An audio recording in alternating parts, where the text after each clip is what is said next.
Hey guys, welcome back to Ben Collects, where I talk about nerdy things. Today I was lucky enough to go and check out the new Pokemon exhibit up in the Natural History Museum with my wife and a couple of friends.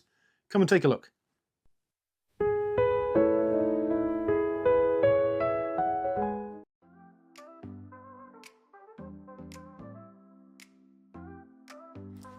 So now, just outside of the museum itself, you can see they've actually got Dippy out here. It used to be in the main hallway, now spray painted gold. Not sure why. If anyone knows down in the comments, please let me know. And this little guy here who was very, very cute. Another beautiful overcast rainy day in London, and the queues were pretty big actually. However, we had a ticket allowed us to skip right to the front, which I think you get when you get the tickets to go to the event itself. Going into that main hallway, it's always an amazing sight with the incredible whale. If you haven't been, you've just got to go.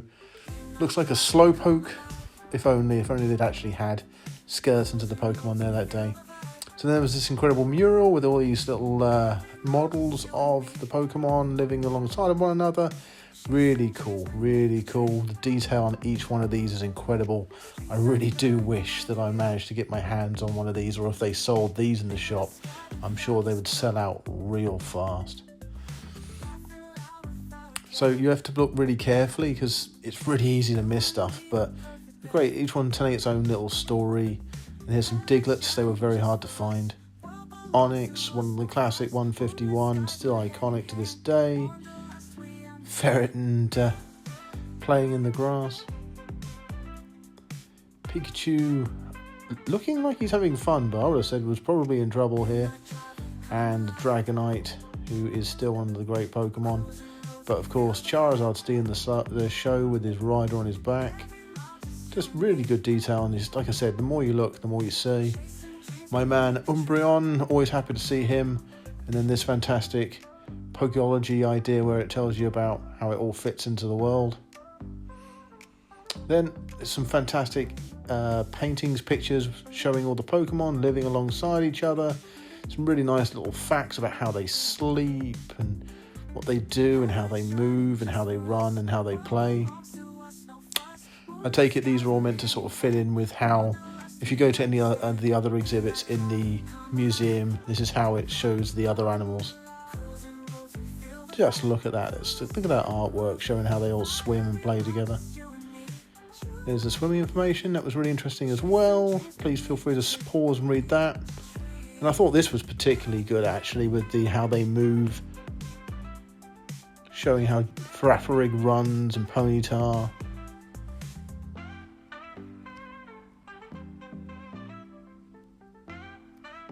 Look at these guys. Looking pretty mean with Talonflame there.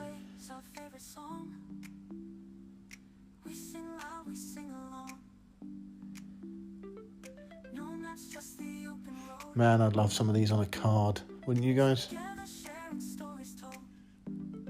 And then Sphelio, sorry, just sticking his head in there. So going into the actual shop itself, there was loads of really nice stuff. The quality was really impressive actually. There was loads of different items, but each one of them really sort of felt heavy, had a decent bit of weight to it. Unfortunately, that did come with some of the higher price tags as well. But very, very polished, very, very nice feeling things. This t-shirt in particular I was tempted by, I must admit. Love the design on the back. I think that was 35 in the end. So I decided to not go with that today. But as you can see, I've already picked up a couple of things already. This also tempting, lovely chromy gold top to it. I believe that's a purse, but it's meant to look like a book. And that was really nice as well. These, of course, everyone's got to have a good old mug, haven't they? The plushies were absolutely everywhere, but very, very cute, and it's nice to see it. Yep, some nice backpacks as well. You look pretty good walking down the road in that. Yep, more mugs. This is the design that they went with for the whole event. Some more drinking flasks there, and then, yep, more plushies. This was a really quite classy one. I do like the subtlety of the design there. Once again, that design, you can see it on bags and t-shirts and everything else. Water bottles. This postcard one was quite nice, so I got out to have a look at it. And as you can see, It's got basically all the artworks that are on the t-shirts and on the books and everything else like that. Quite frankly, it's actually a really nice way if you just want to collect the art from this event. It's a nice thing to pick up because it's nice and thick and the print quality is very, very nice.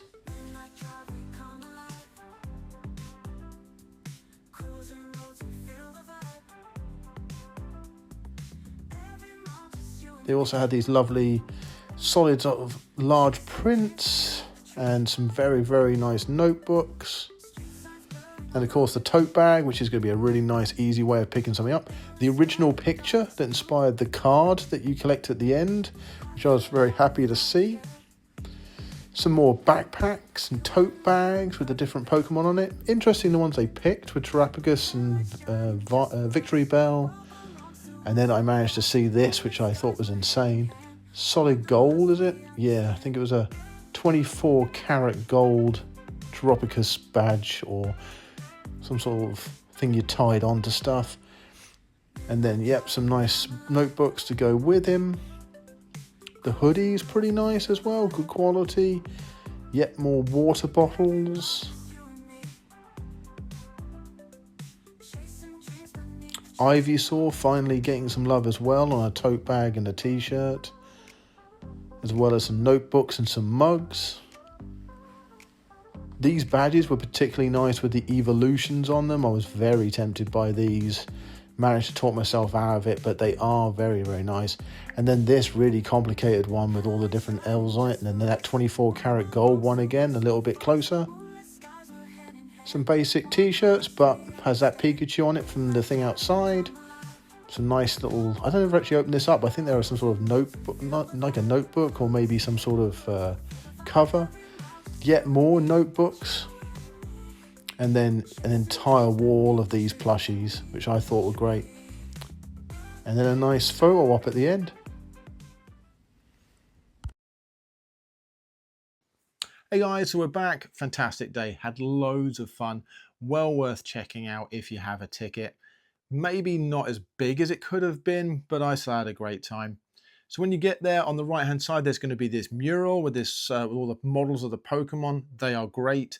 Well worth having a look at that. Please take your time. There are so many hidden little details that you can find. And if you can find the Diglett, let me know down in the comments, because they were not easy to find. You can actually see that from outside without a ticket, so you can check that out even if you're just going to the museum on a normal day. Then you go through security. On the left-hand side, there's some fantastic pictures. Of course, as always with Pokemon, the artwork is on point, showing them all flying, swimming, and it talks about how they move and interact and live, and that's really interesting as well. Then you go through into the shop, medium-sized shop. Some really good merchandise particular to the event and actually marked as such, but there's a lot of repetition in there. So in reality, you're going to take about 30 to 40 minutes to see absolutely everything. Then once you've done that, of course, though, please consider and just go out and check out the actual museum itself. It's an incredible place. You can spend an entire day there. I have so many good memories of that museum. Check it out. And of course, after that, you're in London. So you could have a whole day there. But just be aware that the actual Pokemon event itself, 30 to 40 minutes, you will have seen absolutely everything. And then you can make a day out of it by visiting the rest of London. But let's talk about what I picked up. So the first thing I picked up was the plushie. This is a really cool little plushie. It's got a great little Pikachu on the side of it, and then the actual museum itself as well. Really good detail. And on the back of it, a stamp to show that it is the official merchandise of the Pokemon and Natural History Museum mashup. That cost me 35 quid, possibly a little bit on the expensive side, but it's so unique, I just had to pick it up. Next thing I grabbed was a notebook with the fossil Pokemon on it, and I thought that was really nice. A little bit of extra artwork on the inside, but it's really just a repeat of what's on the outside, but in pencil scratch. And then on the inside itself, the pages, you're looking at just normal Pokeballs there. But overall, nice book. I like it a lot. It's got a really nice sort of leather finish and an aged look to it, and that cost me 15. I also picked up another notebook, this time with the evolutions on it, because I'm a sucker for Umbreon. but I thought that was really nice again, this sort of leathery finish to it. This time, no additional artwork on the inside, and the pages themselves, although basic, are really nice. And you get quite a few of those, and a really nice sort of gold finish on the edge. And that was 15 as well. And then probably the main thing that you are after if you're going there is ironically the free thing. And it comes with every purchase. So there is actually a bottom limit. As long as you buy anything in the shop, then you have the right to get the card. The cards themselves, before I actually open them, I want to talk about the little booklet that they come with /in, which is really nice, which gives you a bunch of information about the Pokemon, how they live, how they sort of interact with one another, some stats, some figures. It's a really nice little book actually. And once again, this was totally free as long as you bought something from the shop. I will allow you to pause to read that for yourselves. And then probably the main event of the whole thing is going to be the cards. And I don't have just one. I don't just have two. But I was lucky enough to end up with 3 of these guys. And it shows Pikachu actually in the museum itself, which I thought was really nice. This one is mine. This one will be my wife's. And this is for my friend Pete, who I'm hoping will remember to come and pick this up. And he should be watching this. So drop a line in the comments, Pete, to say whether you actually managed to pick this thing up. But on the whole, fantastic day. Went there, it's really well put together. I think it shows a lot of potential for the future. And if this is successful, which I'm led to believe online it is, maybe next time it will come back bigger and even better. I would have liked some sort of Pokemon skeletons. I'm sure I've seen these in other videos about other fossil parks around the world. Would have been amazing to see a Pokemon dinosaur right next to a real one. But maybe for the future, maybe this is just testing the ground, and if it's successful, they'll come back bigger and better next year. Well, thanks very much for joining me. Really appreciate it. Have a nice evening. Bye.